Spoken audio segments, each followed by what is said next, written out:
और इस वक्त की बड़ी और अहम खबर बता दें, जिस तरह लगातार मीटिंग्स चल रही थी, अब कहा यह जा रहा है कि शायद कोई बीच का रास्ता निकला है। सूत्रों के हवाले से कहा जा रहा है कि इन मीटिंग्स का नतीजा अब निकलने लगा है, क्योंकि महाराष्ट्र में एमवीए की बैठक से जो बड़ी खबर आ रही है वो ये कि सीटों पर सहमति बन गई है। मीटिंग में 120 से 130 सीटों पर सहमति बनी है। ये सूत्रों के हवाले से खबर मिल रही है। जिस तरीके के अभी रिजल्ट्स रहे थे लोकसभा में, उसके बाद लगातार यही कहा जाता रहा कि महाविकास आघाड़ी अगर स्ट्रैटेजी के साथ सही से सीट बंटवारे के साथ मैदान में उतरे तो ज्यादा मुश्किलें खड़ी कर देगी महायुति के लिए, और उसी के लिए लगातार जद्दोजहद जारी है। सीटों का बंटवारा कोई आसान काम नहीं था और इसीलिए लगातार मीटिंग्स चल रही थी, मैराथन बैठकें चल रही थी। अब कहा जा रहा है कि 120 से 130 सीटों पर सहमति बनी है, ऐसे सूत्रों के हवाले से खबर मिल रही है।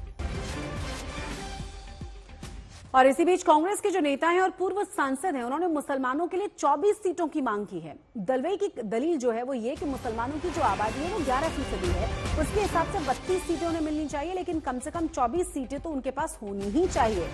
इससे पहले आपको याद होगा, महायुति ने अजीत पवार ऐलान कर चुके हैं कि वो 10% सीटें मुसलमानों को देंगे, मतलब मुसलमान कैंडिडेट 10% सीटों पर खड़े होंगे।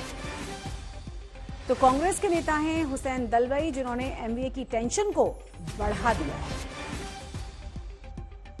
कांग्रेस के सीनियर लीडर हुसैन दलवाई हमारे साथ हैं, जो कि दिल्ली भी गए थे। मुस्लिम्स को ज्यादा रिप्रेजेंटेशन महाराष्ट्र में मिलना चाहिए। लोकसभा में जिस तरह का इंडिया अलायंस का परफॉर्मेंस रहा है, उसमें मुस्लिम वर्ग का योगदान रहा है। तो फिलहाल इस चुनाव के लिए एमवीए मुस्लिम्स को कितनी सीटें देगी?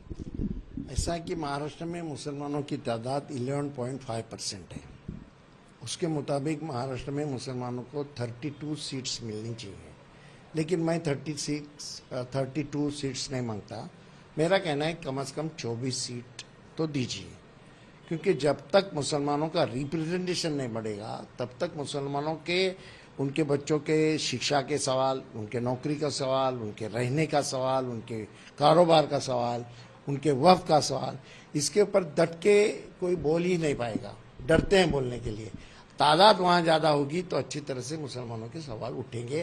कांग्रेस ये एक्सेप्ट करती है, अगर आप कह सकते हैं शरद पवार एनसीपी एक्सेप्ट करती है, कि आपको लगता है शिवसेना यूबीटी ये ऑफर को एक्सेप्ट करेगी? क्योंकि आप कह रहे हैं कि 4 से 5 एमएलए हैं, उसको 24 के आंकड़े पर लेके जाइए। नहीं, ऐसा है कि शिवसेना क्यों नहीं करेगी?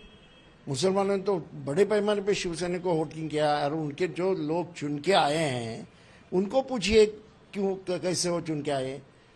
मैं आपको उदाहरण दूंगा। माहिम में बड़े पैमाने पे लीड मिला है और दादर में कम हो गया है। वही बात हर जगह है, मेरे पास आंकड़े हैं। तो उन्होंने मुसलमानों को सीट देनी चाहिए। और बाला साहब ठाकरे ने शेख साहब को शेख शाबिर साहब को महाराष्ट्र में मिनिस्टर बनाया था। एक औरत को वहां भेंडी बाजार में खड़ा करके उनका प्रचार के लिए भी वो गए थे। तो ये क्या कोई नई बात है? नहीं है शिवसेना के लिए। शिवसेना ने इस वक्त मुसलमानों को टिकट देनी चाहिए। मेरा कहना, आघाड़ी